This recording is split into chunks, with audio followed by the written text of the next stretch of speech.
وَلَئِن مُتُّمْ أَوْ قُتِلْتُمْ لَإِلَى اللَّهِ تُحْشَرُونَ۔ ترجمہ: اور اگر تم مر جاؤ یا مارے جاؤ، بہرحال تمہیں اللہ کی بارگاہ میں جمع کیا جائے گا۔ وَلَئِن مُتُّمْ، اور اگر تم مر جاؤ۔ صدر الافاضل مولانا نعیم الدین مراد آبادی علیہ رحمت اللہ الہادی یہاں نہایت پر لطف تفسیر کرتے ہوئے فرماتے ہیں، یہاں مقامات عبدیت کے تینوں مقاموں کا بیان فرمایا گیا۔ پہلا مقام تو یہ ہے کہ بندہ بخوف دوزخ اللہ عز و جل کی عبادت کرے تو اس کو عذاب نار سے امن دی جاتی ہے، اس کی طرف لَمَغْفِرَةٌ مِّنَ اللَّهِ میں اشارہ ہے۔ دوسری قسم وہ ہے جو جنت کے شوق میں اللہ عز و جل کی عبادت کرتے ہیں، اس کی طرف وَالرَّحْمَةِ میں اشارہ ہے، کیونکہ رحمت بھی تو جنت کا ایک نام ہے۔ تیسری قسم وہ مخلص بندے ہیں جو عشق الہی اور اس کی ذات پاک کی محبت میں اس کی عبادت کرتے ہیں، اور ان کا مقصود اس کی ذات کے سوا اور کچھ نہیں ہے۔ انہیں حق سبحانہ و تعالی اپنے دائرہ کرامت میں اپنی تجلی سے نوازے گا۔ اس کی طرف لَإِلَى اللَّهِ تُحْشَرُونَ میں اشارہ ہے۔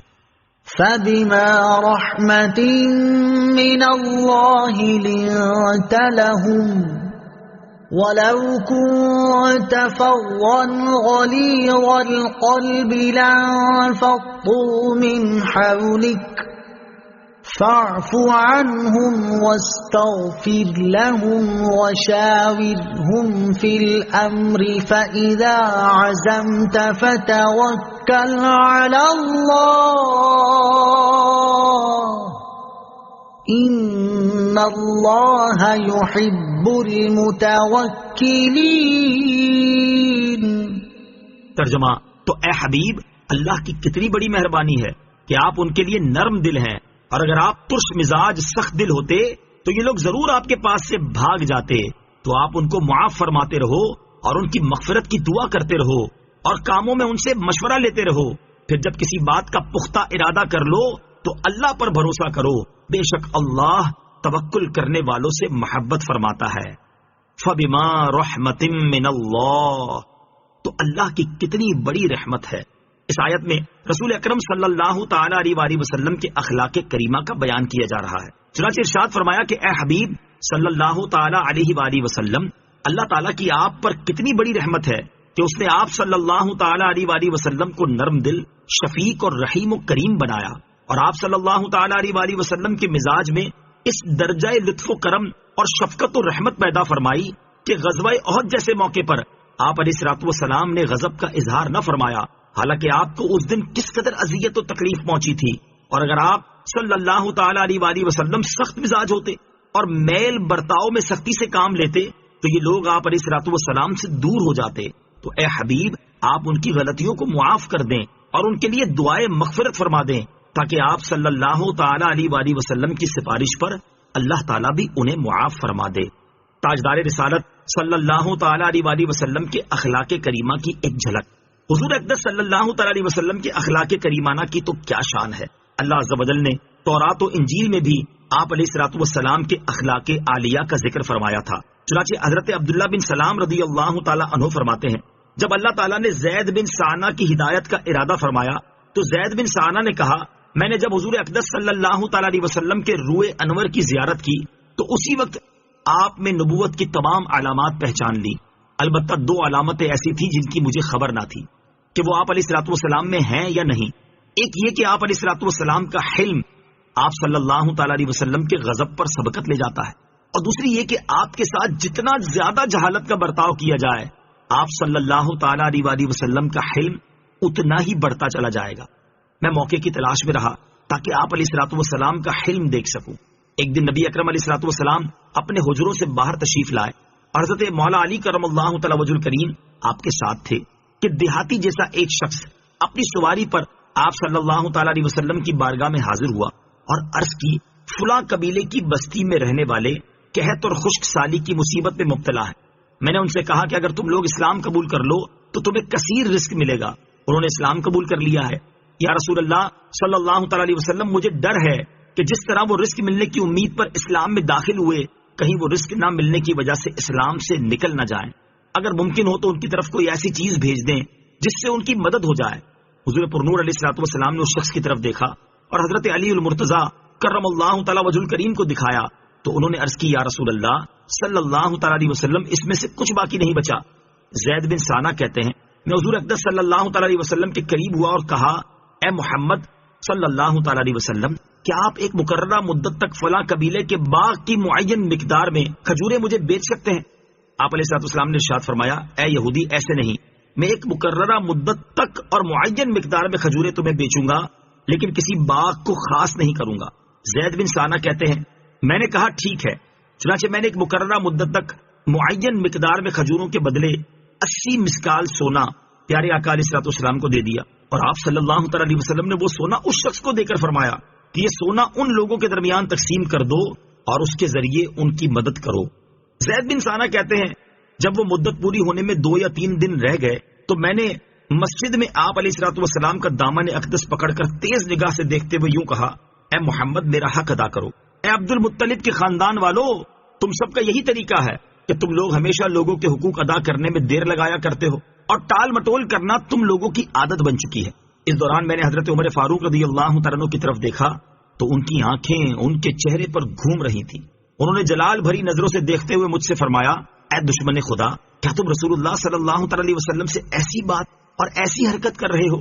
اس خدا کی قسم جس نے انہیں حق کے ساتھ بھیجا، اگر مجھے نبی کریم علیہ الصلوۃ والسلام کا لحاظ نہ ہوتا تو میں ابھی اپنی تلوار سے تیرا سر اڑا دیتا۔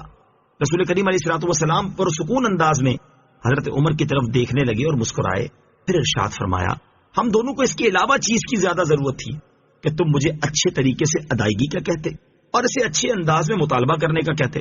اے عمر، تم اسے اس کا حق دے دو اور 20 ساغ کھجوریں اس کے حق سے زیادہ دے دینا۔ زید بن ثانہ کہتے ہیں جب حضرت عمر نے مجھے زیادہ کھجوریں دیں میں نے کہا اے عمر، مجھے زیادہ کھجوریں کیوں دی جا رہی ہیں؟ حضرت عمر فاروق رضی اللہ تعالیٰ عنہ نے فرمایا مجھے رسول اللہ صلی اللہ تعالیٰ علیہ وسلم نے حکم دیا ہے کہ جو میں نے تمہیں ڈانٹا اس کے بدلے اتنی کھجوریں تمہیں زیادہ دے دوں۔ میں نے کہا اے عمر، آپ جانتے ہیں کہ میں کون ہوں؟ آپ رضی اللہ تعالیٰ عنہ نے فرمایا نہیں۔ میں نے کہا میں یہودیوں کا عالم زید بن ثانہ ہوں۔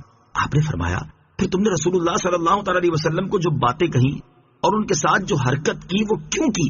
میں نے کہا میں نے حضور پر نور صلی اللہ تعالیٰ علیہ وسلم کے چہرہ انور کی زیارت کرتے ہی آپ میں نبوت کی تمام علامات پہچان لی تھیں، البتہ ان 2 علامتوں کو دیکھنا باقی تھا کہ آپ علیہ الصلوۃ والسلام کا حلم آپ کے غضب پر سبقت لے جاتا ہے، اور آپ کے ساتھ جتنا زیادہ جہالت کا برتاؤ کیا جائے آپ علیہ الصلوۃ والسلام کا حلم اتنا ہی بڑھتا چلا جائے گا۔ بے شک میں نے یہ علامتیں بھی آپ علیہ الصلوۃ والسلام میں پا لی ہیں، تو اے عمر آپ گواہ ہو جائیں کہ میں اللہ تعالیٰ کے رب ہونے، اسلام کے دین ہونے اور محمد مصطفیٰ صلی اللہ تعالی علیہ وسلم کے نبی ہونے پر راضی ہوا۔ میں بہت مالدار ہوں، اب گواہ ہو جائیں کہ میں نے اپنا آدھا مال تاجدار رسالت صلی اللہ تعالی علیہ وسلم کی امت پر صدقہ کر دیا۔ پھر حضرت زید سرکار دو عالم علیہ الصلوۃ والسلام کی بارگاہ میں حاضر ہوئے اور کہا کہ میں گواہی دیتا ہوں کہ اللہ تعالیٰ کے سوا اور کوئی معبود نہیں اور محمد مصطفیٰ صلی اللہ تعالی علیہ وسلم اس کے بندے اور رسول ہیں۔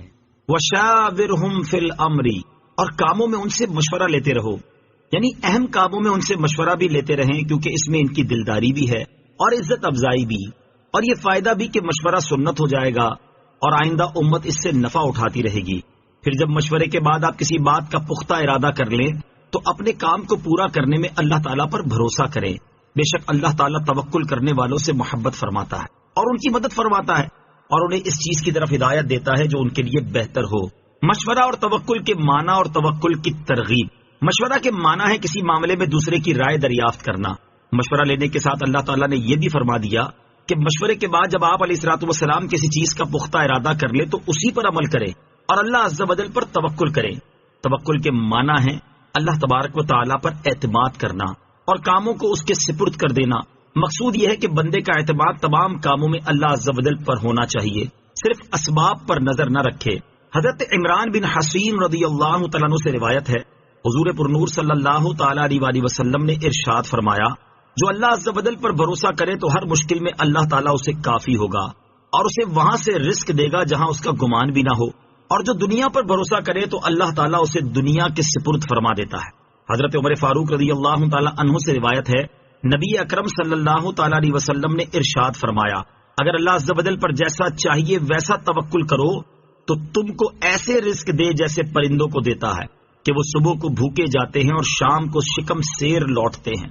إن ينصركم الله فلا غالب لكم وإن يخذلكم فمن ذا الذي ينصركم من بعده وعلى الله فليتوكل المؤمنون.